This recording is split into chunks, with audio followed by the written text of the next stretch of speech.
خلصت اجازة العيد، لكن جماهير الكرة المصرية على موعد مع عيد جديد.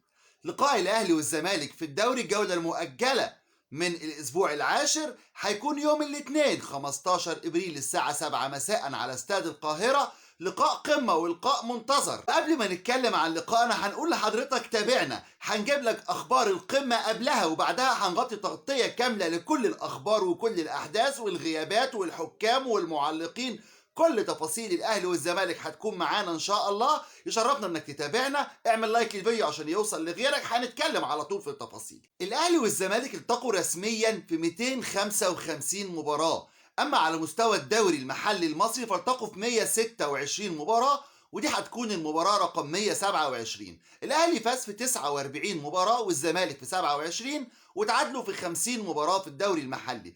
يا ترى يحقق الاهلي الفوز رقم 50 ولا الزمالك يوصل للفوز ال 28 ولا يتعادلوا تاني؟ هنشوف اللي هيسفر عنه اللقاء. نتمنى يكون لقاء قوي وممتع لجماهير الكرة المصرية. الاهلي كان فاز في المباراة الأخيرة بصعوبة على نادي زد بهدف مقابل لا شيء لنجمه وسام ابو علي الفلسطيني. اما نادي الزمالك فكان فاز في مباراه كبيره جدا عملها على الاتحاد السكندري، وتالق النجم زيزو وكمان احرز ناصر ماهر.